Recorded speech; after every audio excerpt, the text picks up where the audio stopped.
이사야 40장 31절의 말씀, 구약성경 1016면에 있는 말씀이 되겠습니다. 이사야 40장 31절 말씀, 한 절 말씀이므로 우리 다 같이 한 목소리 합독하도록 하겠습니다. 이사야 40장 31절의 말씀입니다. 시작. 오직 여호와를 앙망하는 자는 새 힘을 얻으리니 독수리가 날개치며 올라감 같을 것이요 다른 박질하여도 곤비하지 아니하겠고 걸어가도 피곤하지 아니하리로다. 아멘. 할렐루야. 네, 오늘도 변함없이 특별히 주님을 사모함으로 이렇게 이 자리에 믿음으로 나오신 우리 사랑하는 영적 가족된 우리 모든 아델포이 교회 성도 여러분들을 주님을 환영하고 축복합니다. 자, 우리 저 옆에 있는 분들한테 이렇게 인사하실게요. 주님의 이름으로 사랑하고 축복합니다. 네, 자, 우리 한 번 더 인사하실 때 좀 이제 강력하게 이렇게 인사하시면 좋을 것 같아요. 우리 믿음으로 살아갑시다. 네, 그렇죠. 우리 믿음으로 살아가야죠. 자, 우리 한 번 더 고백하실 때 믿는 우리에게 새로운 삶이 있습니다. 네, 아우, 다들 좀 힘드셨나 봐요. 예, 새로운 삶에서 가장 크게 나오는데 맞습니다. 진실 여러분과 저는 예수 그리스도를 믿는 바로 그 믿음으로 말미암아 몸과 마음이 새롭게 되었습니다. 믿으십니까? 예, 그렇다면 정말로 이렇게 새로워졌다는 사실도 믿어지십니까? 그럼 대체 우리 무엇이 새로워졌나요? 네, 울음이 나오죠. 네, 무엇이 새로워졌습니까, 우리? 이렇게 새롭다라는 것은 지금까지 있었던 적이 없다라는 뜻이에요. 즉, 새로워지다라는 것은 지금까지 있었던 적이 없는 상태가 되어진다라는 거죠. 그러니까 내가 과거에 경험해보지 못했던 상태가 지금 이루어지고 있다는 거예요. 과거에 내가 경험하지 못한 상태가 지금 되어버렸다는 거죠. 그렇다면 어떤 것을 새롭게 하기 위해서는, 어떤 것이 이전과는 경험하지 못했던 상태가 되기 위해서는 무엇을 해야 되는 것입니까? 만약에 제가 이 마이크를 그쵸, 제가 좀 이제 열정적이잖아요, 좋게 말하면. 나쁘게 말하면 침이 많이 튀죠. 네, 뭐 팩트라서 뭐 부끄럽지도 않습니다. 그러면 이거를 새롭게 하기 위해서는 어떻게 해야 됩니까? 불가능하다는 표정은 짓지 마시고, 새롭게 하기 위해서는 뭐 어떤 클리너 같은 걸로, 예, 일반 걸레로 잘 안 되더라고요. 클리너 같은 거를 뿌려서 닦아줘야 됩니다. 아멘도 안 나오네요. 네. 자, 아니면은 뭐 이런 거 말고도 뭐 어떤 그릇이나 어떤 우리가 뭐 배수구 이런 것들을 깨끗하게 한다. 그러면 정화시킬 무엇인가를 넣어서 새롭게 함을 덧 입혀야 되겠죠. 덧칠을 하여서 기존에 있는 더러움을 덮거나 감추어서 마치 처음부터 더러운 것이란 것은 존재하지 않았던 것처럼, 그러니까 여기 같은 경우에 막 침이 튀었다고 한다면 침이 튀지 않았던 것처럼 새 거인 것처럼 덧 입혀져야, 그렇게 해야 새로운 것처럼 보여질 수가 있다는 거예요. 만일 그 정도도 안 되는 겁니다. 제 침이 그렇다는 게 아니고 네, 그 정도도 안 되는 더러움인 거예요. 그럼 어떻게 해야 됩니까? 그렇게조차도 어떤 클리너랑 아니면 어떤 정화시킬 만한 무언가로도 새로운 것처럼 덮이거나 보여질 수 없다고 한다면, 이도 저도 안 된다고 한다면 아예 다 부수던가 없애던가 다시 새로 만들거나 다시 지어야 된다는 거죠. 자, 그러면 여러분과 저의 영혼은 새롭게 되었습니다. 믿으십니까? 그럼 우리의 영혼의 정화는, 우리의 영혼이 새롭게 된다는 것은 어떻게 해야 가능한 것일까요? 진실로 모든 죄인들은 예수 그리스도를 믿는 그 믿음으로 말미암아 거듭나서 새로운 피조물이 됩니다. 이거를 의심하는 분들은 없어요. 즉, 거룩하신 하나님의 역사하심으로 말미암아, 자, 저 따라 고백하실까요? 나에게 하나님께서 역사하셨습니다. 예, 바로 그거죠. 거룩하신 하나님의 그 역사하심으로 말미암아 성령님 안에서 새 나를 허락받아 살게 된다라는 거예요. 자, 바로 이것입니다. 옛사람을 벗어버리고 하나님의 놀라운 역사하심으로 말미암아, 한 번 더 고백하실게요. 새 사람을 덧입었습니다. 예, 맞습니다. 새 사람을 덧입는 거라는 것이죠. 그런데 이러한 새롭게 됨, 즉 옛사람을 벗어버리고 새 사람을 덧입게 된 이 새롭게 됨, 이러한 거듭남은 우리가 주를 바라보며 기대하는 절대 고백하실게요. 악망. 예, 오늘 제목이죠. 악망을 통해 가능하다라는 거예요. 자, 한번 악망에서 된다는 것은 결코 아닙니다. 지속적으로 주를 악망해야 돼요. 지속적으로 주를 기대해야 됩니다. 지속적으로 주를 악망함으로 말미암아 그에 합당한 삶을 살아가야 된다는 거죠. 네, 그렇습니다. 거듭났음에도 불구하고 여전히 세상을 기대합니다. 여전히 사람을 의지해요. 여전히 세상을 바라보는 자들은 거듭난 자로서 합당한 삶을 살기란 요원하다라는 것입니다. 진실로 새로움을 덧입은 자들은, 진실로 거듭난 자들은 예수 그리스도의 존재를 매일같이 의식하며 그분 앞에서 절대 한 번 더 고백하실까요? 코람데오. 네, 그렇습니다. 예수님 앞에서 살아가야 된다는 거예요. 어떠한 인간의 힘이나 어떠한 세상의 능력이 아니라 그분께서 주시는 은혜로 말미암아, 그분께서 주시는 능력으로 말미암아 살아가기를 소망해야 된다는 것이죠. 바로 이것이 여호와를 앙망하는 자의 삶이며 저와 여러분의 삶, 매일에 1분 1초마다 매 시간마다 살아가는 그런 생활이자 삶이 되어야 된다는 거예요. 그래서 바로 오늘 이 시간 이 말씀을 우리에게 허락해 주셨다는 것이죠. 사랑하는 성도분들, 정말 주님의 은혜로 살고 계십니까? 정말로 주님의 힘과 능력이 주어지십니까? 그걸 체감하며 살고 계시나요? 아니면 분명히 은혜를 주신다고 했는데, 분명히 나에게 힘과 능력을 주신다고 했는데 내 마음이 그렇지가 않은 거예요. 염려가 됩니다. 걱정이 됩니다. 체감되는 건 뭐만 체감되죠? 실족함, 고난, 괴로움, 걱정거리, 고통, 아직 일어나지 않는 일에 대한 염려, 누군가 옆에서 축복이라 얘기하는데 나는 축복이 아니라 십자가만 떠올리고, 이런 것들은 잘 체감이 되는데 어떻게 해야 이겨낼 수 있을지, 어떻게 해야 극복할 수 있을지, 어떻게 해야 해결될 수 있을지는 모호하다는 거죠. 하나님이 여러분들에게 은혜를 주십니다. 근데 이 아멘에 힘이 없는 거예요. 아멘이라 믿긴 하지만 내 삶에서는 실제가 안 되더라는 거죠. 그래서 이 말씀을 주신 것입니다. 그래서 오늘 이 시간 여러분들이 더 어려워하지 말라고, 그래서 이 시간 여러분들이 오해하지 말라고 한번 고백하실까요? 의심하지 말라. 그렇습니다. 이 시간 의심하지 말라고 오늘 말씀을 허락해 주셨다는 거예요. 지금 우리 주님께서는 거듭나서 새로운 삶을 살아가고 있는 여러분과 저에게 한 번 더 고백하실게요. 여호와를 앙망. 네, 여호와를 앙망이라는 제목으로 이사야 40장 31절 말씀을 통해서 주님을 갈망하는 삶이 무엇인지, 그리고 거듭난 자의 합당한 삶이 무엇인지에 대해서 깨닫고 실천하기를 원하시고 계시다는 거예요. 먼저 오늘 본문인 이사야 40장 31절의 말씀을 다시 한 번 더 보시겠습니다. 오직 여호와를 앙망하는 자는 새 힘을 얻으리니 독수리가 날개치며 올라간 같을 것이요 다른 박질하여도 곤비하지 아니하겠고 걸어가도 피곤하지 아니하리로다. 아멘. 지금 오늘 본문의 이 말씀은 새로운 환경에 주어진 남유다 백성들에게 주신 말씀입니다. 자, 어떤 환경이라고요? 한번 고백하실까요? 새로운 환경.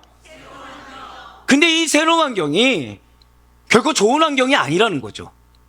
지금 이사야 선지자는 바벨론에 의해서 멸망당한 남유다 백성들에게 지금 그들의 새로운 환경이 어떤 상황이라고요? 멸망당한 상황이라는 것입니다. 자신들이 한 번도 멸망당할 거라 생각하지 못했어요. 자신들이 그런 상황 가운데 처할 거라 생각하지 못했습니다. 근데 그 상황이 강제적으로 왔다는 거예요.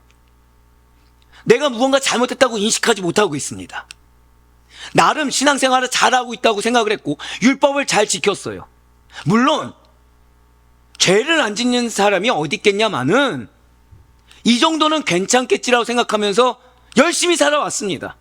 근데 결과는 무엇이라고요? 포로라는 거예요. 결과는 무엇이라고요? 멸망당했다는 거죠. 근데 그들에게 이사야가 새로운 희망을 주는 메시지를 선포하고 있다는 거예요. 그게 바로 오늘 말씀입니다. 그렇습니다. 오늘 본문이 되는 이사야 40장 말씀은 이사야서 전체에서 중요한 분기점이 되는 장이에요. 아마 금요 철학 기도를 통해서 여러분도 아마 들은 적이 있을 것입니다. 이사야서는 총 몇 장으로 되어 있습니까? 네, 그렇습니다. 66장으로 되어 있어요. 마치 성경이 몇 권이죠?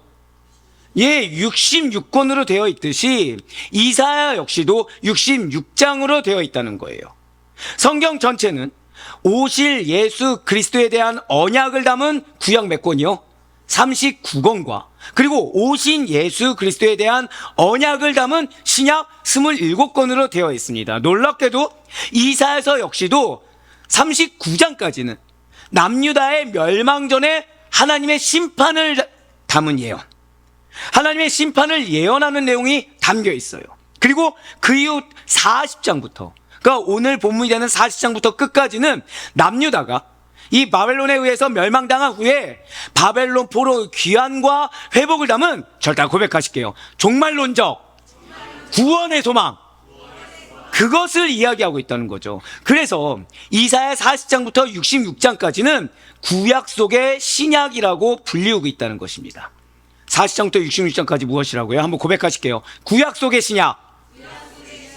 네, 그러니 이제 오늘 본문이 되는 이 40장의 말씀이 이사야서에서, 그리고 여러분과 저의 삶에서 얼마나 중요한 장인지 실감이 아마 되실 것입니다. 네, 그런데 지금 이사야가 이 바벨론에 의해서 멸망당한 남유다에게 던진 위로의 말이 무엇이라고요? 한 번 더 고백하실게요. 여호와를 앙망하라. 예, 여호와를 앙망하라라고 말하고 있어요. 왜 이렇게 위로의 말을, 바벨론이 이거 멸망할 거야, 너희는 다시 돌아가게 될 거야, 하나님이 너에게 힘 주실 거야, 하나님 너에게 능력 주실 거야, 너희를 구원해 주실 거야, 이게 아니라 위로의 말이 무엇이라고요? 여러분들에게 주시는 위로의 말씀이 무엇이라고요? 여호와를 앙망하라는 거예요. 자, 아멘 몇 명 나왔어요? 한 명 나왔습니다. 왜죠? 이게 나한테 힘이 안 됩니다. 죄송하지만. 자, 나는 하나님을 보지 않고 있다 있으십니까? 아니요, 우리 다 하나님 보고 있어요. 난 하나님께 소망이 없다 있으십니까? 아니요, 하나님께 소망이 있습니다. 그럼 나는 지금 앙망하고 있는 건가요? 아닌가요? 예, 앙망하는 것 같은데 앙망하고 있지 않다는 거죠. 왜죠? 위로가 안 되거든요. 힘이 안 되거든요. 마음의 해결이 안 되거든요. 상황의 해결이 안 되는 거예요. 이게 나한테 위로가 안 되는 것입니다. 근데 지금 이사야는 위로의 말로 무엇을 전하고 있다고요? 여호와를 앙망하라. 이것이 지금 위로의 말이라는 것입니다. 사랑하는 성도 여러분들, 우리는 지금 지난 7월부터 오늘 이 시간까지 리버스, 만물을 새롭게 거듭난 시리즈 설교를 듣고 있습니다. 그 오늘 설교도 어떤 내용이죠? 거듭남에 대한 내용이겠죠. 그렇다면 이러한 거듭남과 여호와를 앙망하라, 이거에는 대체 무슨 연관이 있단 말입니까? 거듭남이 무엇이죠? 우리가 계속해서 지속적으로 듣고 있어요. 거듭남은 일시의 전 인격적인 완벽한 변화를 말을 합니다. 마치 우리가 거룩한 자가 아직 되지 못했어요. 자, 지난 주간 죄를 안 지으신 분 계십니까? 악한 생각 안 하신 분, 또는 걱정 없으신 분 있으십니까? 왜 마음에 염려하지 말라고 하셨잖아요. 최소한 이 기본적인 하나님의 말씀조차 듣지 못하는 것이 우리라는 거죠. 즉 우리는 아직 거룩한 자가 아직 되지 못했음에도 불구하고 여전히 죄된 본성으로 인한 크고 작은 죄악을 저지르면서 살고 있음에도 불구하고 하나님께서 예수 그리스도를 믿는 믿음으로 말미암아, 절대 고백하실게요, 나를 의인으로 칭하셨습니다. 네, 나를 의롭다라고 인정해 주시는 칭의함을 받은 것과 같이 거듭남이라는 것은 즉각적이며 근본적인 변화입니다. 그리고 이것은 어디까지나 좁은 의미의 거듭남이라는 거죠. 이보다 더 넓은 의미의 거듭남에는 새롭게 태어난 영적 생명이 생명력을 유지하면서 살아가는, 절대 고백하실게요, 새로운 생활. 네, 새로운 생활이 들어있다는 거예요. 즉 거듭남 이후의 삶이 거듭난 자와 같이, 거듭난 자처럼 지속성을 가지기 위해서는 죄된 옛 생활 방식을 벗어버리고, 나에게 익숙하다고 하지만 하나님부터 멀리 떨어진 옛 생활 습관을 벗어버리고 성결한 생활, 정결한 생활을 해야 된다는 것입니다. 쉽게 말씀드릴까요? 거듭난 자에 합당한 생활을 살아가야 된다는 거예요. 바로 여기에서 여호와를 앙망하라와 밀접한 관계를 맺게 된다는 것이죠. 여호와를 앙망하라가 무엇과 관계를 맺는다고요? 절대 고백하실게요. 거듭난 자에 합당한 생활, 거기와 밀접한 연관이 있다는 것입니다. 진실로 여러분과 저의 모든 것은 은혜입니다. 믿으십니까? 이걸 의심하는 분은 없다라는 거예요. 우리의 모든 것은 다 하나님의 능력입니다. 주의 완전한 도우심이에요. 완벽한 주님의 역사하심입니다. 셈이라고도 놀라운 성령님의 충만하심과 인도하심과 보호하심이라는 거죠. 이러한 축복, 이러한 힘, 이러한 능력을 얻기 위해서 우리 인간이 해야 될 것이 있다라는 거예요. 그것이 무엇입니까? 그게 바로 여호와를 앙망하라는 거죠. 그렇습니다. 지금 이사야 선지자는 바벨론의 포로로 잡혀간 이스라엘 백성들에게, 그리고 남유다에 잔존하여 살고 있는 어렵게 살고 있는 이스라엘 백성들에게 무엇을 얘기하고 있죠? 시대에 함몰되지 말고, 저도 한번 더 고백하실까요? 남은 자, 남은 자로서 하나님 앞에서 바른 자세로 살아가라. 그리하여 여호와 하나님의 구원 역사에 동참하라 라고 선포하고 있다는 거예요. 하나님 앞에 바르게 살아가는 것이 무엇이라고요? 하나님의 구원 역사에 동참하는 것이라는 것입니다. 내가 그리스도인답게 사는 것, 내가 사명을 가진 자에 합당하게 살아가는 것이 무엇이라고요? 그게 하나님의 구원 역사에 동참하는 거라는 것이죠. 이러한 남은 자의 하나님 앞에 바른 자세가 무엇입니까? 예수 그리스도를 믿는 믿음으로 말미암아 구원받아 거듭난 여러분과 저 영적 이스라엘 후예들이 하나님 앞에서의 바른 자세, 그것이 대체 무엇이란 말입니까? 잘 기억하시길 바라요. 거듭난 이후에 성결과 정결을 이루는 거룩한 삶, 바로 여호와만을 앙망하는 자세가 필요하다는 거예요. 하나님 앞에 바른 자세가 무엇이라고요? 여호와만을 앙망해야 된다는 것이죠. 그런데 여기서 잊지 말아야 될 것이 있습니다. 우리 이 여호와를 앙망하라에 대해서 너무 많이 오해하고 있다는 거예요. 이 말을 자칫 오해해서 거듭남을 유지하기 위해 우리 인간의 어떠한 공로나 의지나 플랜이나 결단 같은 것들이 필요하다라고 하는 것으로 생각해서는 안 된다는 것이죠. 내가 결단해야 하나님이 움직이시고 결단 못하면 움직이지 않는 그런 분이 아니라는 것입니다.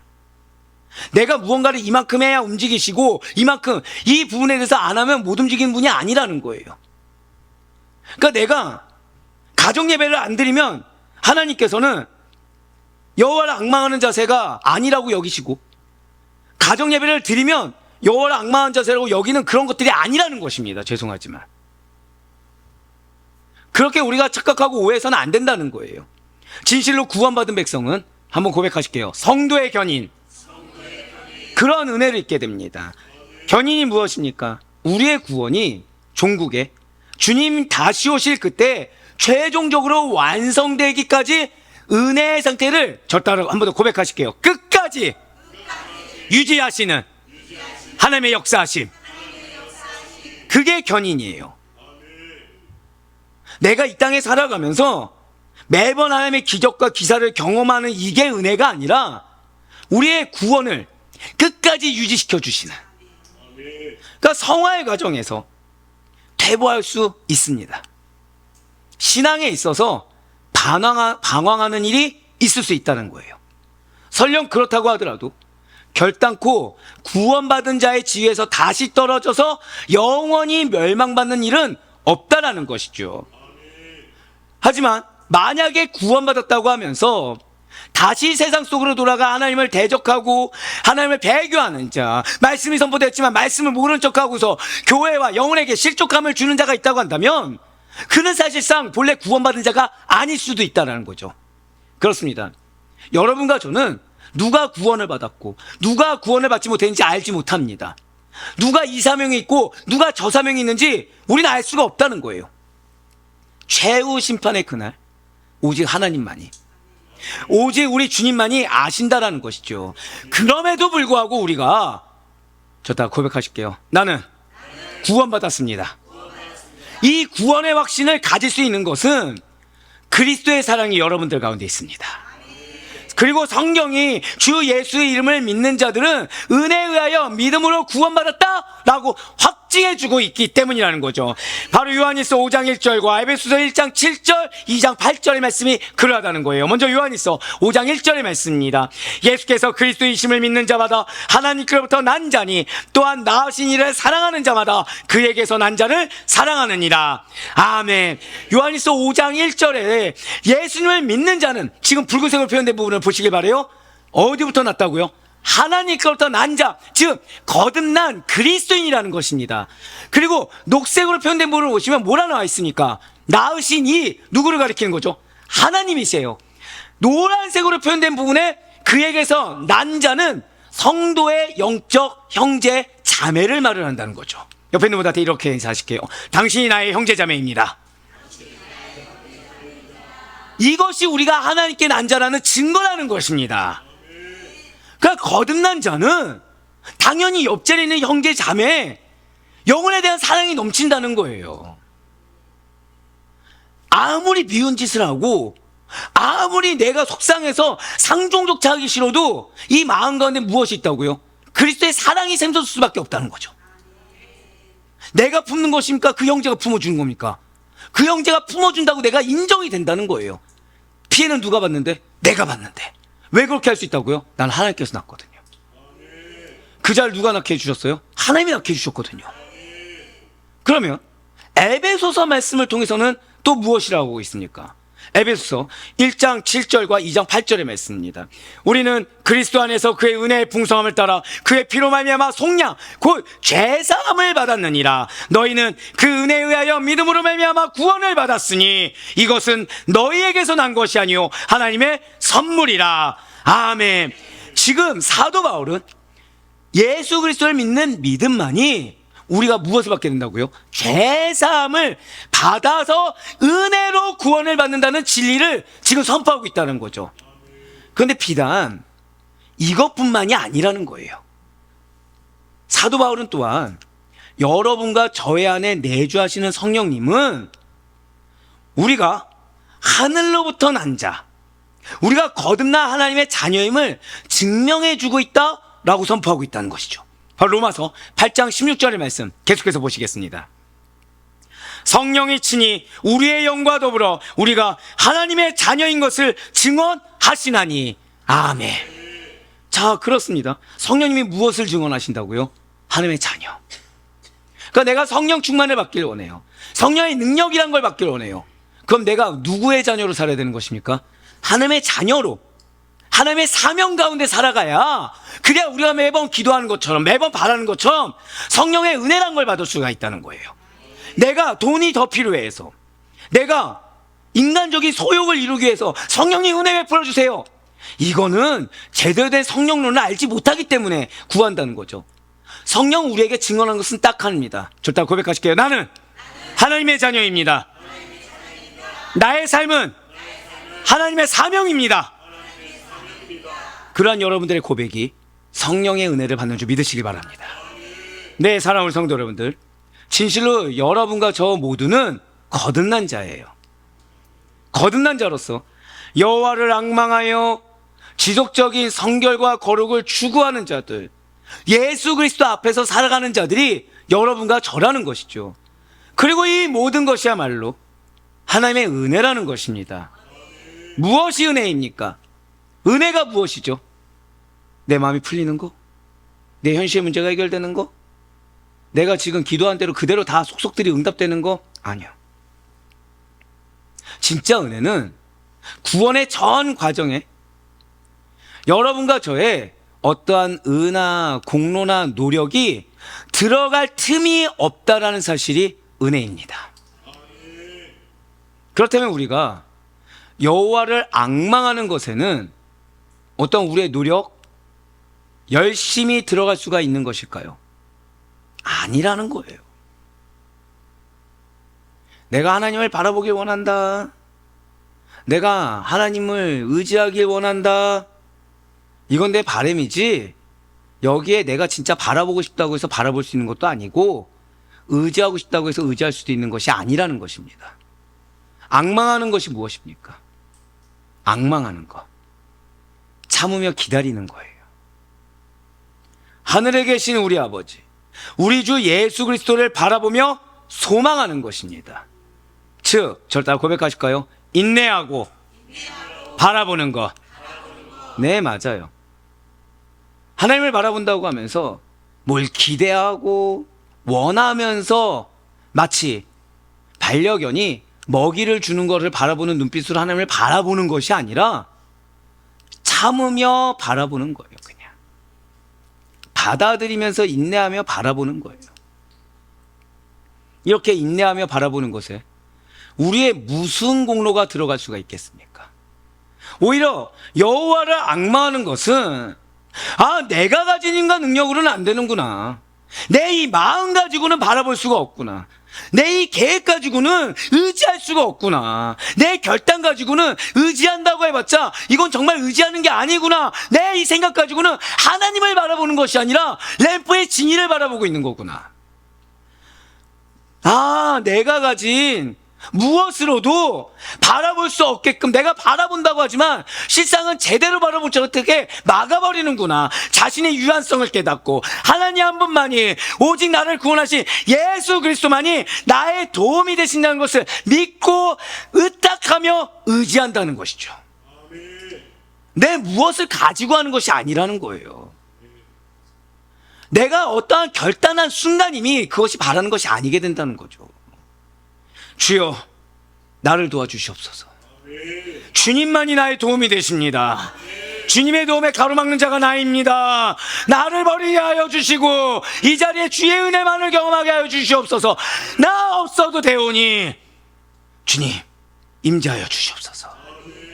내 어떠한 생각도 버리게 하시고, 내 어떠한 감정도 버리게 하시고, 내 어떠한 의지도 버리게 하시고, 내 어떠한 판단도 버리게 하시고, 제발 주님 만나게 해주시옵소서.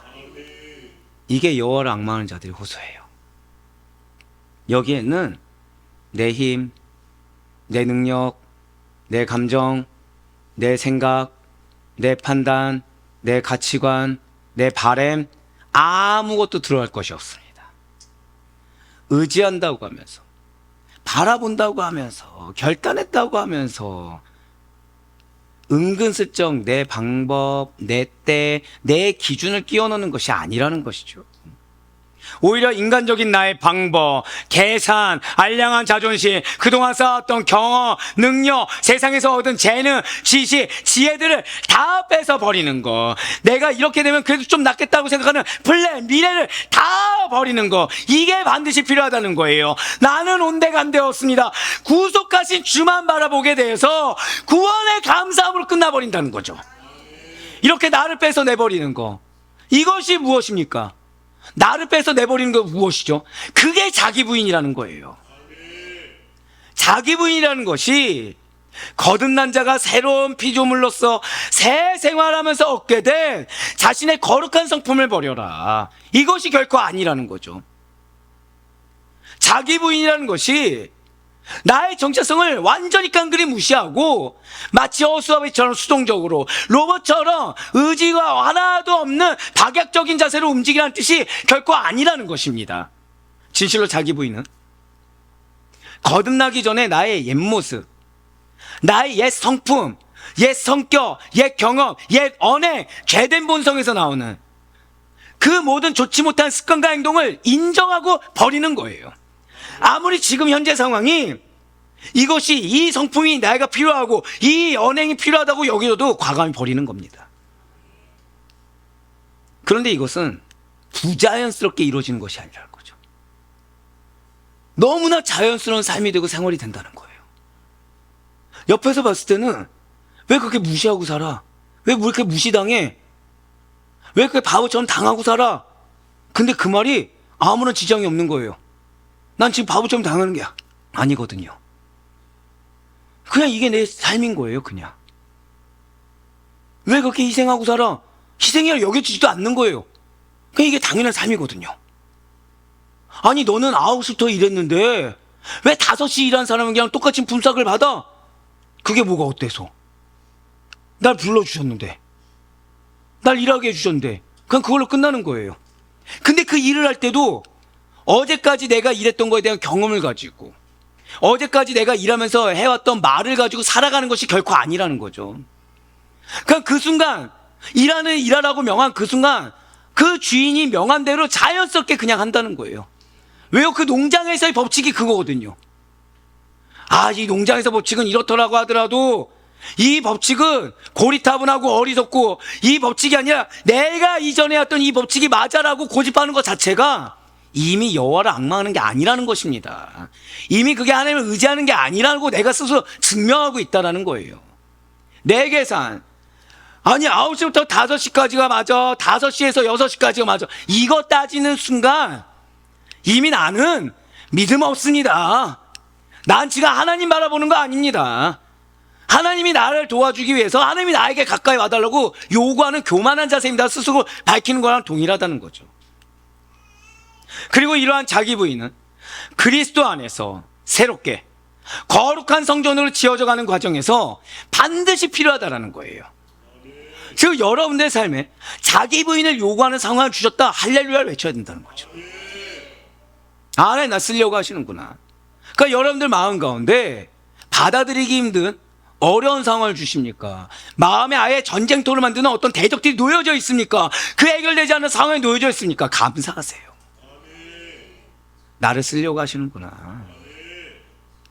이 허다한 고민거리들 앞에 이전 거 버리라고 끊임없이 하나님이 나를 푸시해 주시는구나. 우리 가운데 하나님이 푸시를 받을 만한 자격 있는 자가 누가 있겠습니까? 한 명도 없죠. 근데 나는 무엇을 원망합니까? 왜 하나님 나에게 이 상황을 내몹니까?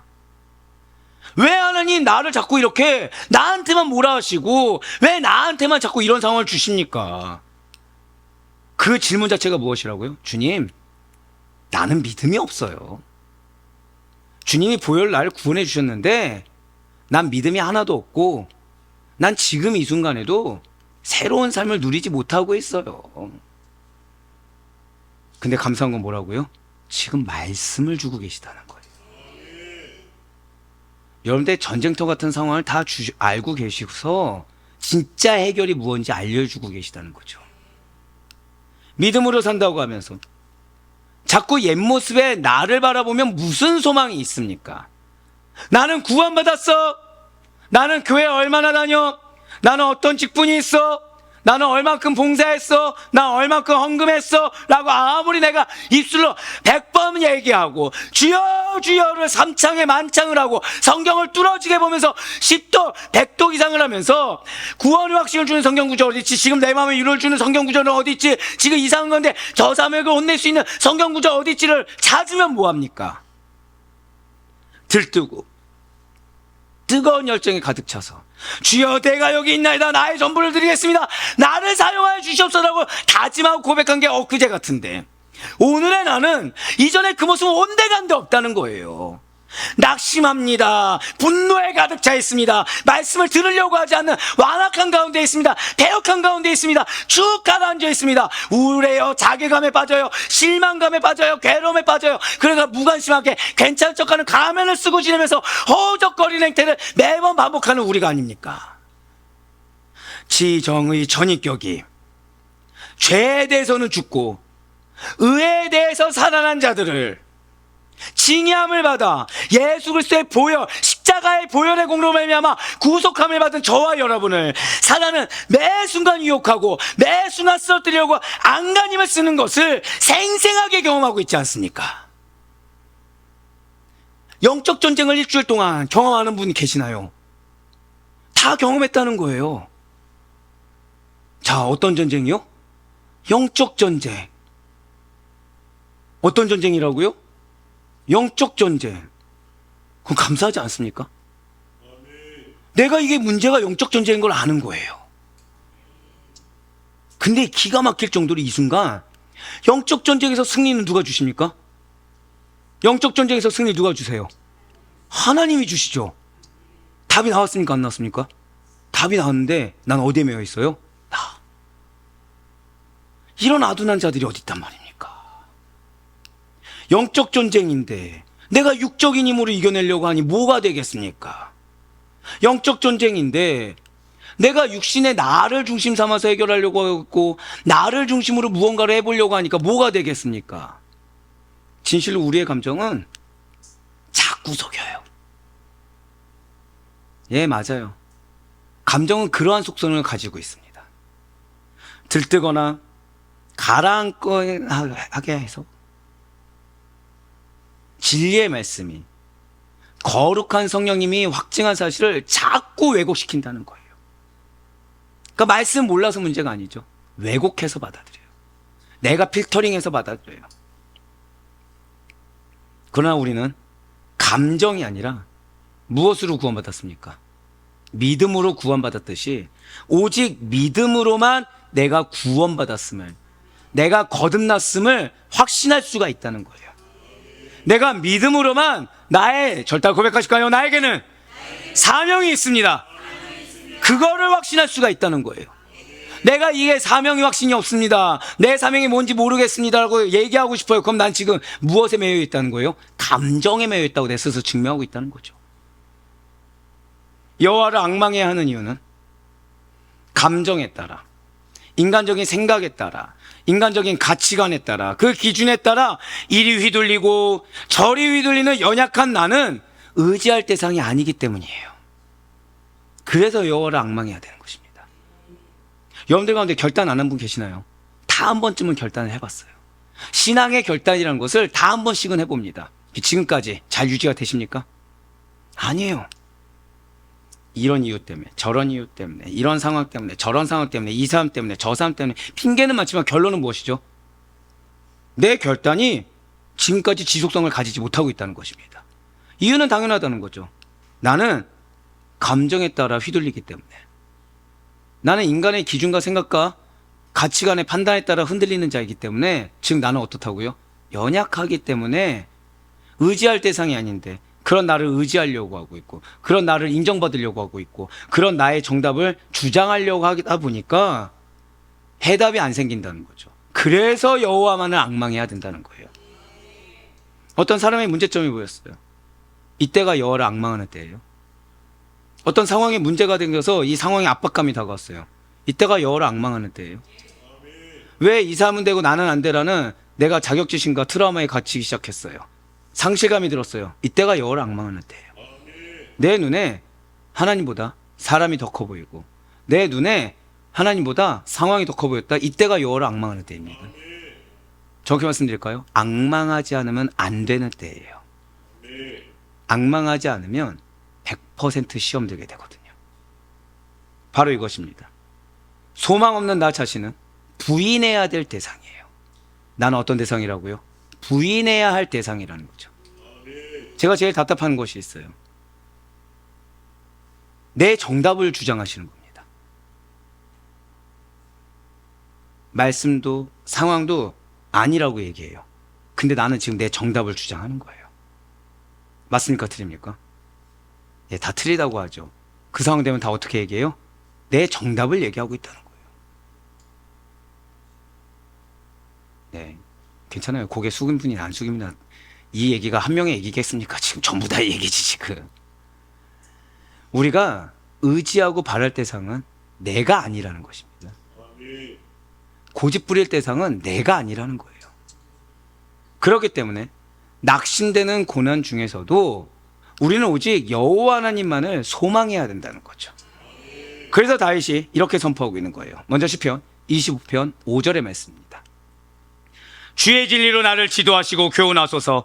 주는 내 구원의 하나님이시니 내가 종일 주를 기다리나이다. 지금 내 구원의 하나님은 누구밖에 없다는 거예요. 이거는 이 원문어를 보잖아요. 유일성이라는 게 들어가 있습니다.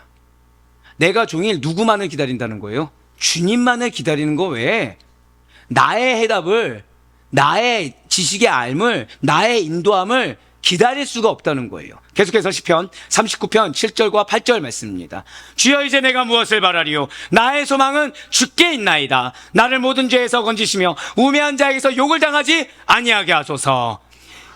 이 말씀도 25편과 마찬가지로 동일하게 어떤 속성이 들어있어요? 유일성이 들어있어요. 그러니까 내 소망은 주님 외에는 없다는 거예요. 나를 죄에서 건지실 분도 주님밖에 없고, 우매한 자라고 내가 여겨지는 그 자들에게 욕을 당하지 않게 하실 분도 주님밖에 없다는 겁니다. 사랑하는 성도 여러분들, 진실로 우리는 유한한 내가 아니라 유일하게 의지할 만한 분, 오직 우리 주님만을 끝까지 쭉 바라보고 그 주님 존재 자체에게 소망을 가져야 돼요. 삶의 경영을 온전히 여호와 하나님께 맡겨야만 된다는 것이죠. 우리의 인생을 오직 광대하신 여호와 하나님만을 의지함으로 말미암아 완전히 통째로 맡겨 드려야 된다는 것입니다. 나의 환난, 나의 어려움, 나의 고통이란 것은 경영이 기묘하고 지혜가 광대하신 여호와 하나님이 아니면 안 된다라는 삶의 고백이 나와야 된다는 거예요. 그렇기 때문에 이사야가 이렇게 선포하고 있는 것입니다. 이사야 28장 29절의 말씀입니다. 이도 만군의 여호와께로부터 난 것이라. 그의 경영은 기묘하며 지혜는 광대하니라. 아멘. 지금 이 말씀이 28장 말씀이죠. 아까서 말씀드렸습니다. 28장은 무슨 내용이라고요? 39장 이전까지 무엇이었습니까? 너희 멸망당해. 쉽게 말씀드리면 그거죠. 너희 멸망당해. 너희 포로가 될 거야. 자, 근데 그것도 누구로부터 났다고요? 여러분들의 고난도 누구로부터 났다고요? 만군의 하나님으로부터 났다는 거예요. 근데 우리는 이해가 안 되는데 그분의 경영하심이 너무 기묘하다는 거죠. 이 고난과 환난 속에 나를 이렇게 처박아 주신 경영하심이 내가 감히 실족할 수도 없고 내가 감히 어려워할 수도 없을 만큼 경영이 기묘하시다는 것입니다. 그분이 나를 향해 플랜을 짠 지혜가 어떻다고요? 광대해서 측정조차 안 된다는 거죠. 근데 내가 어떻게 나 이거 하면 괜찮겠지 저거 하면 괜찮겠지 이런 판단을 내릴 수가 있단 말입니까? 그렇습니다. 지금 바벨론에 포로된 이스라엘 백성들이 의지할 대상은 그 포로된 백성들이 앙망할 대상은 오직 여호와 하나님 한 분뿐이에요. 그래서 이사야 선지자는 오늘 본 말씀을 통해서 제발 참을성 있게 기다려. 성실한 인내를 해. 지금 포로면 포로답게 그 포로의 위치에서 최선을 다해.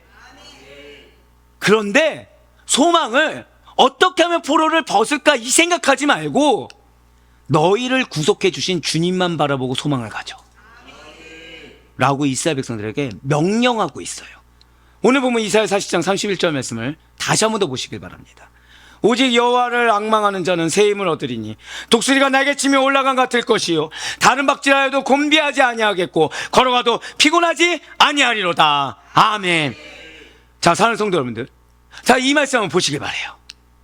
지금 혹시 이 말씀을 읽으시니까 이 말씀 아니면 과거에 읽었을 때나 지금 읽었을 때 막 힘이 샘솟고 기운이 되살아나며 무언가 원기가 막 충만하게 채워지고 없던 생기가 샘솟고 이 절망적인 마음이 막 해소돼서 기쁨이 넘치고 즐거움이 넘치고 희망이 막 가득 넘치십니까?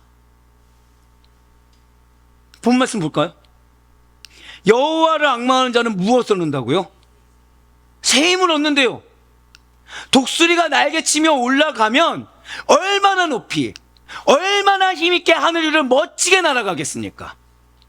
자, 막 다른 박질해도 어떻다고요? 곤비하지 않겠다는 거예요. 즉 아무 일도 할 수 없을 만큼 지치지도 않고 아주 고단하지도 않다는 거예요. 다른 박질을 하는데 게다가 계속 이거 그냥 걸어가도 아닙니다. 계속 걸어가도 해요. 계속 걸어가도 어떻다고요? 피곤하지 않다는 거죠. 여러분 정말 그러십니까? 여러분들 정말 그러세요? 마음도 지키기 힘들어 죽겠는데 지금 내가 하나님만을 앙망하면 어떻게 된다고요? 힘이 솟는다는 거예요. 나는 지금 삶의 무게에 짓눌려서 힘들어 죽겠는데 내 배우자를 봐도 내 자녀를 봐도 부모님을 봐도 해결해야 될 문제 천지인데 제가 믿음이 없어서 오늘 되게 반가운 친구들을 봤는데 넷째를 가진 거예요. 축복입니까? 아닙니까? 근데 저는 애를 몇 명 키워봤죠? 대본에 뭐부터 생각 들어요? 걱정. 근데 오늘 말씀 뭐였어요? 여호와를 앙망하면 새 힘을 주신다는 거예요. 제가 지금 봐서는 안 되는 얼굴을 봤어요. 표정이 심각해졌어요. 왜죠? 넷째인데 걱정 되십니까? 안 되십니까? 왜? 아니, 걱정 안 되세요? 자, 뭐 그럴 일은 없겠지만 지금 왜냐면은 저희 막내는 종합병원에서 났거든요. 아내가 몸이 약해서. 저희 아내가 넷째를 가졌다 생각해 보세요. 자, 무슨 생각 드십니까? 자, 실명 거론할 수 없고 우리 권사님의 두 아들이 네 명씩 나와서 8명을 가졌다 생각해 보세요. 어때, 축복이십니까? 지금 오기 전에 들었거든요. 그럴 일은 없다. 그러니까 머리는 알아요. 예, 축복인 거 알아요. 근데 힘이 솟습니까? 그럼 그 축복된 자녀들, 축복된 상황관이 딱 있으니까 열 악망하면 이제 힘을 주시고, 피곤하지도 않고 곤비하지도 않고 나는 열심히 달려가지고 잘 먹고 잘 살게 할 수 있을 것 같습니까? 그럼 이 말씀, 아까 본문 말씀 다시 한번 보여주세요. 이 말씀 진짜입니까? 안타깝게도 한참 뒤에 아멘. 예, 맞다는 거예요. 안타깝게도 나와 별개로 성경은 진리입니다. 믿으십니까? 내 생각, 내 상태와 별개로 성경은 진리라는 거죠. 그런데 문제가 있죠. 목사님, 근데 저는 그렇지가 않아요. 이 말씀 백날 읽어도 힘이 안 생깁니다. 하루 종일 내가 이 마음의 미움을 한번 해결해 보려고, 이 상황의 어려움을 해결해 보려고 예수님을 생각해 보고 찬양도 틀어놔봤고 말씀을 하루 종일 유튜브 영상을 통해서 틀어놔서 읽고 있는데 기운 안 납니다. 해결해야 될 문제만 떠올라서 마음에 번민이 가득 찹니다. 힘있게 독수리처럼 날 수 있다고요? 아니요. 아침에 눈 떠서 한 걸만 나가면 마치 당이 부족한 것처럼 어질어질합니다. 오늘 하루 어떻게 버틸지 몰라서요. 아니, 지금 10km는커녕 100m를 달리기만 해도 숨이 헐떡이는 것처럼 내 삶은 피곤 그 자체입니다. 걷기 꽤 잘한다고 인정받고 있고 다른 거 몰라도 꾸준히 걸을 수 있을 것처럼 인생에 있어서도 나 지금까지 불평불만 안 갖고 어지간하면 이 나이 때까지 교회 잘 열심히 다녀왔고, 어지간하면 내 말하지 않고 봉사도 하면서 없는 살림에 헌금도 하면서 끈기 있게 최선을 다해서 살 수 있다고 여기지만 요즘은 한 걸음 떼기조차 무섭습니다. 저요? 죄송하지만 하나님 보는데 힘은커녕 요즘은 시험만 듭니다. 예배 목사님 앞에서 열정적으로 말씀하시는데 은혜라고 하는데 항상 은혜 안 돼요. 거북스러워요. 피하고 싶어요. 그럼 저는 여호와를 앙망하는 자가 아닙니까? 사랑하는 성도 여러분들, 이 질문 나올 수 있겠죠. 한번 오늘 본문 말씀 다시 한번 더 읽어보시기 바래요. 우리 다시 한번 더 읽어볼까요? 시작. 오직 여호와를 앙망하는 자는 새 힘을 얻으리니 독수리가 날개치며 올라간 같을 것이요 다른 박지하여도 곤비하지 아니하겠고 걸어가도 피곤하지 아니하리로다. 아멘. 분명 성경은 진리가 맞습니다. 하나님 쓰셨거든요. 하지만 이 말씀을 오해해서는 안 돼요. 분명한 건 달리기 선수라고 하더라도 분명한 사실은 피곤할 수 있고 힘든 것이 맞다라는 것입니다. 여기서 말하는 새 힘을 얻고 피곤하지 않다라는 것을 문자 그대로 내가 하나님 바라보고 하나님 의지하면 힘 주시고 능력 주시고 그래서 내가 육체적인 건강이나 힘을 얻는다라는 그런 문자 그대로 의미를 받아들여서는 안 된다는 거예요. 내가 하나님 바라보면 내 마음에 걱정과 근심이 사라질 정도로 갑자기 평강의 능력이 쫙 임하고 물질 필요하면 없던 곳에 물질이 확 생기고 믿지 않던 내 배우자 자녀가 갑자기 예수님을 만나면서 예수님이 갑자기 나보다 더 큰 믿음으로 가져가고, 이것이 아니라는 거죠. 이게 아니라는 것입니다.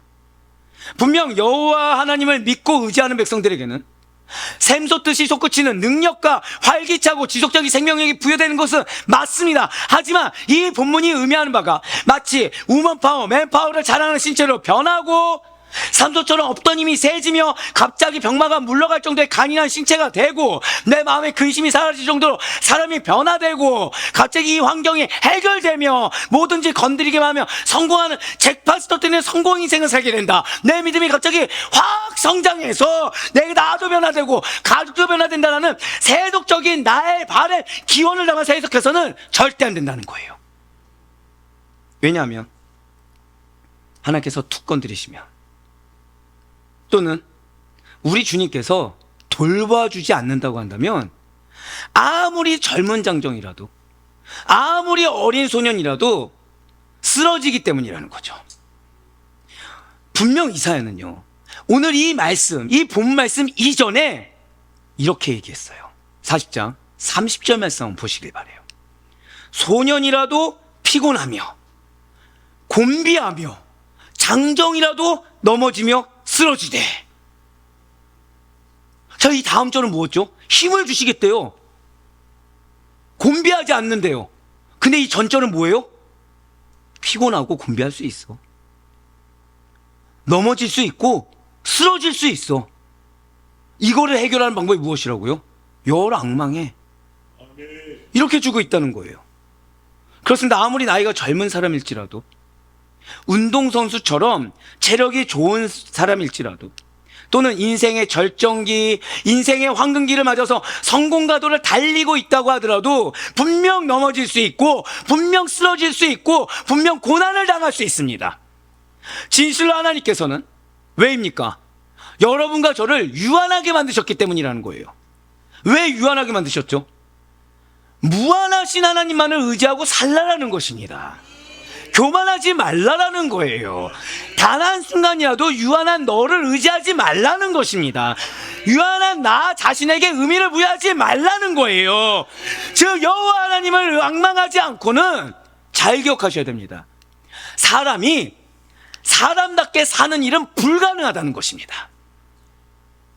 그러니까 우리가 실족할 때, 우리가 마음이 어려울 때, 분노할 때, 내가 무언가 잘못 저질렀을 때, 사단은 누구 때문에, 어떤 상황 때문에, 또는 나 자신을 볼 때는 어떻게 해요? 믿음이 연약해서.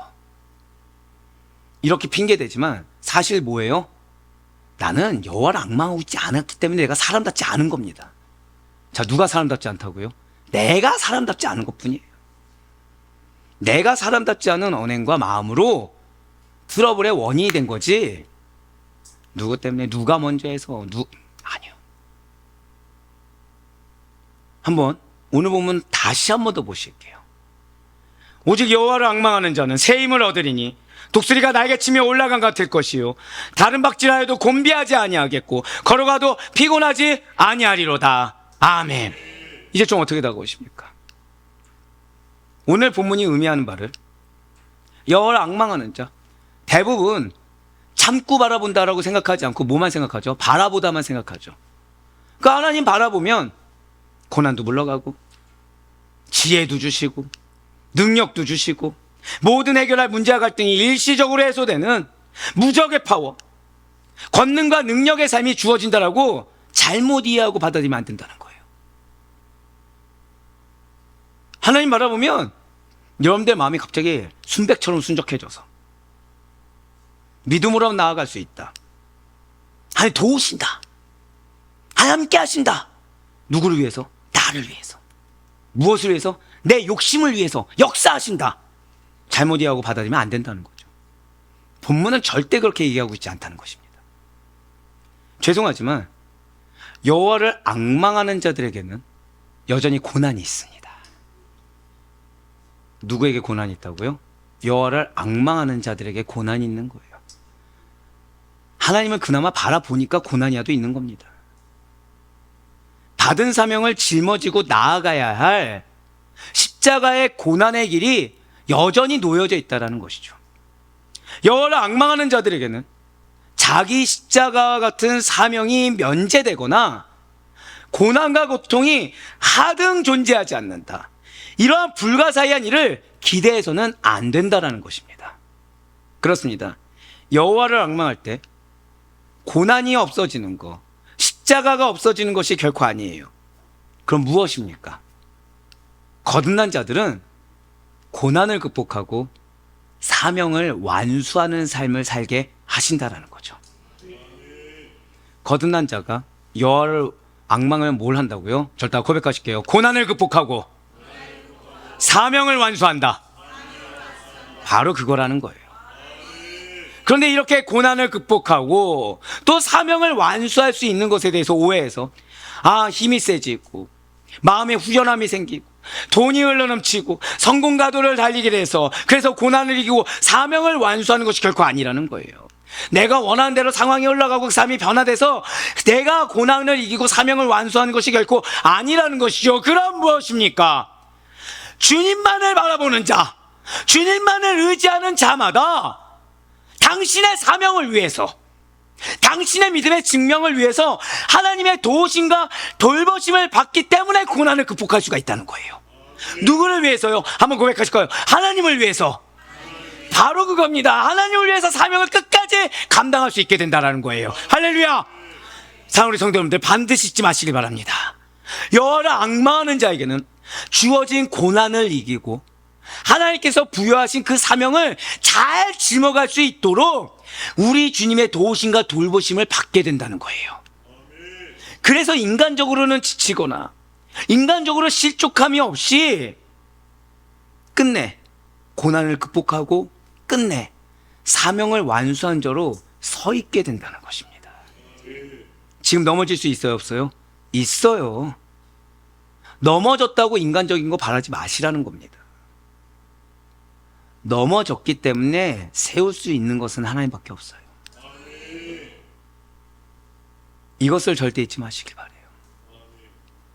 진실로 여호와를 앙망하는 자들이 독수리 날개치며 올라간 같을 것이라는 사실에 어제나 오늘이나 영원토록 동일하신 하나님께서 당신의 그 영원하신 능력과 신실한 은혜로 말미암아 구원받은 저와 여러분에게 꼭 필요한 축복과 은혜를 내려주신다는 사실을 잊지 마시길 바라요. 이에 대해서 예수님께서도 이렇게 말씀하셨습니다. 마태복음 6장 31절부터 34절까지의 말씀입니다.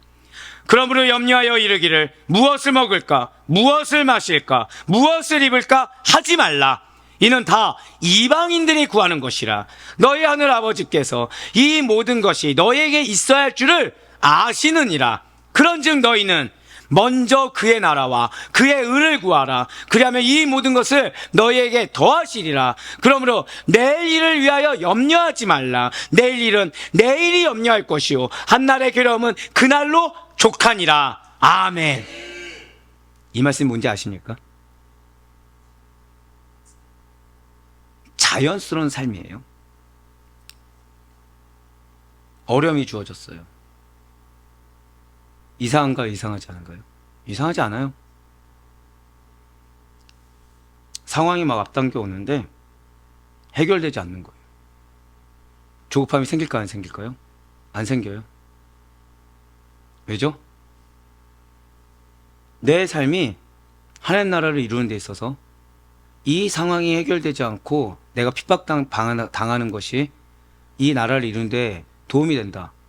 그럼 나는 이게 나에게 최선이거든요. 3년 동안 공부를 했습니다. 3년 공부가 허사가 되게 됐어요, 제가. 중요한가요? 중요하지 않을까요? 중요하지 않다는 거예요. 아, 실제 제 얘기입니다. 박사학위 때. 중요하지 않다는 거예요. 왜죠? 3년 공부해서 하나님 받지마 하면 받지 않는 게 하나님 나라 이루는 데 도움이 되거든요.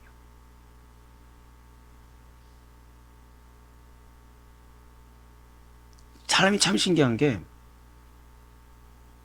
3년 동안 낸 돈이, 죄송해요, 자랑하면은 장학금만 받고 다녔거든요. 낸 돈이 몇백만 원 안 됩니다. 처음에 등록금, 입학금이요. 자, 그럼 3년 거저 다녔습니까? 아니면 희생하며 다녔습니까? 거저 다닌 거죠? 남들은 몇천만 원인데, 그쵸? 근데 뭐 생각하는지 아십니까? 내가 이런 어려운 상황 가운데 이렇게 남들은 쉴 타임에 나는 공부해 왔는데, 내가 이렇게 어려운 상황 가운데 장학금 받으면서 해왔는데, 내가 가족들도 안 돌보면서 해왔는데, 이걸 생각하더라는 거예요. 근데 그때 저는 무엇을 안 본 거죠? 하나님을 안 본 거예요. 제가 그때 했던 말이 뭔지 아십니까? 하나님 나한테 이 선교학 박사라는 사명을 주셨잖아요. 이거 통해서 누구를 가르칠 수도 있고 누군가에게 앞길이 될 수도 있고, 나한테 사명 주셨는데 이거 하나님 사명이잖아요. 내가 고집을 부리고 있더라고요. 사명이 무엇이죠? 여러분들, 사명이 무엇입니까?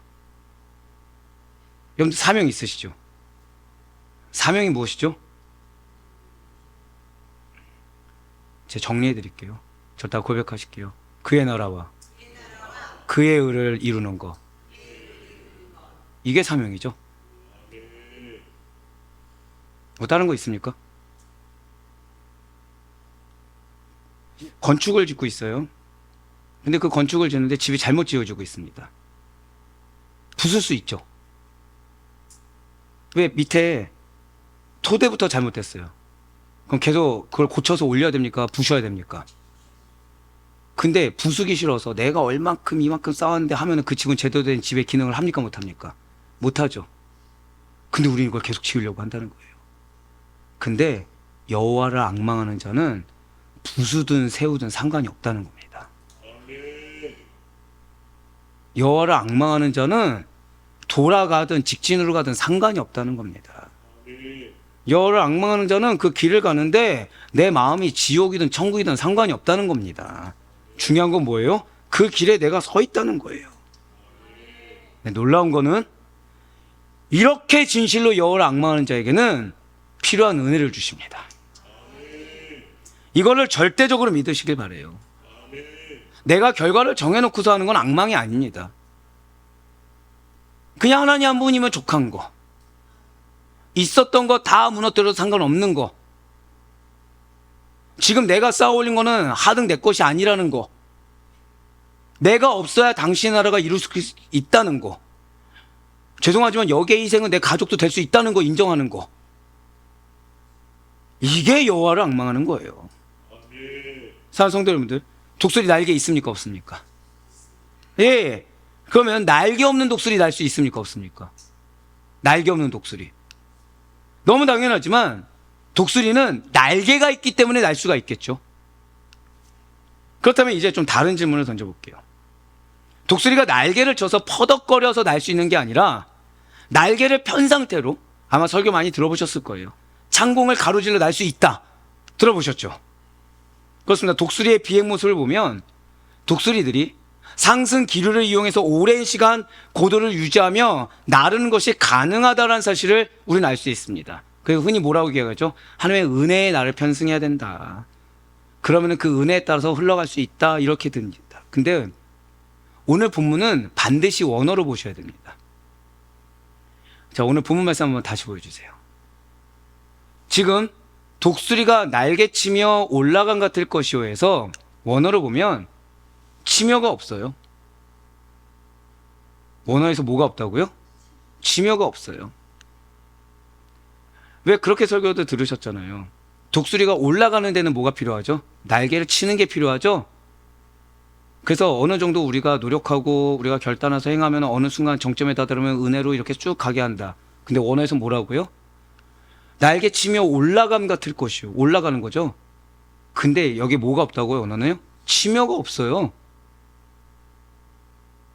올라가는 노력조차도 필요가 없다는 겁니다. 죄송하지만. 원어에서 치며가 없다는 것은 독수리가 날개는 있는데 지금 날개로 파닥거리는 움직임이 없다라는 거예요. 파닥거림이 없이 독수리가 높이 나는 것. 즉 땅에 있을 때부터 아예 상승기를 탄 독수리가 스스로의 힘을 빼야 올라갈 수 있고 스스로의 힘을 뺀 상태에서 나는 것처럼 여러분과 제가 여호와를 앙망하는 것, 그분을 의지하는 것, 그분을 기대하는 것, 그분을 소망하는 것은 내 계획, 내 생각, 내 판단, 내 감정, 내 모든 가치가 내 능력으로 바닥거리면서 어느 정도 올라서 은혜를 타는 것이 아니라, 절대 고백하실게요. 처음부터 주님의 은혜를 맛봄으로 말미암아, 처음부터 그분의 은혜로 말미암아 그 빚진 자로, 그 감사함으로 올라갈 수 있다는 거예요. 내가 무엇해서 은혜를 받았다, 내가 무엇해서 하나님이 거기에 은혜를 더하셨다, 이거만한 인본주의가 어디 있습니까? 어떻게 해서 구원받으셨죠? 은혜로 말미암아. 무엇 하셨습니까? 구원받는데 아무것도 없어요. 근데 봉사하는데, 삶을 사는데, 우리의 삶은 누구로 말미암아 살게 됐습니까? 은혜로 말미암아 살지 않았습니까? 근데 어느 순간부터 그 삶을 운영하는 데 있어 은혜가 내 것이 돼버렸어요. 은혜가 내 계획이 돼버렸어요. 은혜가 내 플랜 가운데 어떤 상황, 때, 방법이 거기 곳곳마다 돕는 손길이 돼버렸어요. 그게 아닌데, 구태여 원어를 따지지 않는다고 하더라도 여호와를 앙망하는 자들은 새 중에 새라고 할 수 있는 독수리처럼 나의 힘이 아니라 주님의 은혜로 높이 비행할 수 있는 삶, 영적으로 차원 높고 영광스러운 삶을 살 수 있다는 사실을 정말 믿으시길 바랍니다. 자연스러워야 돼요. 내가 내 힘으로 어떻게 하려고 하면은 그 기류를 어긋나게 되겠죠. 내가 내 힘으로 무엇을 해보려고 하면 가만히 있어서 상승기류를 올리실 텐데 거기서 내가 바닥거린다고 생각해 보시길 바라요. 다른 궤도를 타지 않겠습니까? 내 힘으로 하는 것이 아니라는 거예요. 자연스러운 것입니다. 그래서 사랑하는 성도 여러분들, 여호와를 앙망하시길 바라요. 앙망하다가 무엇이라고요? 참고 바라보는 거예요. 그래서 지금 여러분들이 할렐루야 외쳐야 되는 것은 여러분들에게 인내의 상황을 주지 않으십니까? 너무 공통적인 거는 여러분들에게 인내의 상황을 하나님께서 주고 계시다는 거예요. 그럼 그 다음에 우리 이제 뭐만 하면 됩니까? 인내하고 바라보면 되는 거예요. 그냥 이 상황이 절대 고백하실게요. 나의 상황입니다. 예, 나에게 가장 합당한 상황이다. 나는 지금 속이 썩어 문드러지고 난 전쟁터에서 빨리 벗어나고 싶었는데 사실 알고 보니까 뭐예요? 이 상황이야말로 은혜를 경험하기 직전인 삶인 거죠. 이 상황이야말로 나에게 최선의 상황인 거죠. 이 상황이야말로 할렐루야를 외칠 수 있는 상황인 거예요. 나 뭐만 하면 됩니까? 하나님 바라보면 돼요. 하나님 가라고 한 대로 가면 돼요. 당하라고 한 대로 당하면 되고, 눈물이라고 눈물 흘리면 되고, 나는 그 자리에 서 있을 수 있는 힘이 없다고 생각하는데 서 있어 하면 그건 서 있으면 되는 거예요. 거듭난 자가 거듭남을 유지하며 계속해서 죄와 싸우고 성결한 자로 온전한 자로 우리 주님 앞에 당당히 서고 합당하게 살기 위해서 더 자주 여호와를 앙망하기를 바랍니다. 더 자주 참으세요. 더 자주 바라세요. 더 자주 인내하세요. 이거를 해결해 보려고 무언가 세상적인 노력을 하지 마세요. 그 시간에 자기를 부인하세요. 끝까지 주님만을 바라고 주님 앞에서 인내하시길 바랍니다. 나를 버리시고 그러할수록 더욱더 하나님께만 순종하시고 상황에 순종하는 것이 아니라 하나님께만 순종하시고 하나님만을 의지함으로 말미암아 내 삶이 너무나도 자연스러운 앙망의 삶이 되길 간절히 소망합니다. 이 세상에서 가장 강한 자는 세상적인 배경이 있는 자, 세상적인 힘이 있는 자, 세상적으로 능력이 센 자가 결코 아니에요. 주님의 도우심과 돌보심을 받은 자들입니다. 여러분들의 삶이 그의 나라와 그의 의를 구하는 삶의 자연스러움이 되길 바랍니다. 당연히 도우시겠죠. 당연히 그 사명을 이루는데 필요를 채워주시겠죠. 그 전에 무엇부터 하실까요? 나를 버리는 자부터 하시는 거예요. 지금 그거 버리기 싫어서 이거는 유지가 돼야 된다고 여기서 이거를 채우기 위해서 노력하는 거, 그거는 결국 나를 또 다른 고난과 또 다른 영적 전쟁으로 나를 내모는 행동인 것입니다. 우리 주 예수 그리스도께서 꼭 필요한 은혜와 축복을 내려주시는 자, 그러한 자가 가장 강하고 굳세게 선 자가 된다는 사실을 잊지 마시길 바라요. 그래, 바랄 건 없기는 하나님의 역사하심으로 성령님을 통해 거듭나. 자, 누굴 통해 거듭났다고요? 그 누구 음성 들어야 되나요? 성령 음성 들으세요. 성령 음성이 들리지 않는다고요? 그럼 최우선이 무엇입니까? 성령님 음성 듣는 게 최우선 아니겠습니까? 말씀이 잘 안 와닿는다고요? 그럼 뭐가 최우선이 되죠? 말씀이 와닿는 게 최우선이 돼야 되는 거 아닙니까? 상황의 문제 해결이 중요합니까? 아니면 내 영생이 중요합니까? 영생이 중요하잖아요. 그럼 나는 지금 제일 시급한 게 뭐죠? 말씀이 안 들리면 말씀이 들려야 되는 거고, 성령님께서 나에게 뭐라 말씀하시는지 몰라서 갈등조차 느끼지 않아서 내가 자연스럽게 세상적인 길을 걷고 있다고 한다면 성령의 음성에 순종하는 게 최우선이 되겠죠. 그게 가장 강한 자라는 거예요. 그래서 예수 그리스도의 사랑과 은혜를 덧입은 거듭난 우리 모든 성도들의 평생의 삶이 끝까지 하나님께서 인정하시는 여호와를 앙망하는 자로서 살아가시고 그 증거가 될 수 있는 여러분과 저의 자연스러운 삶이 될 수 있기를 주님의 이름으로 간절히 축원합니다.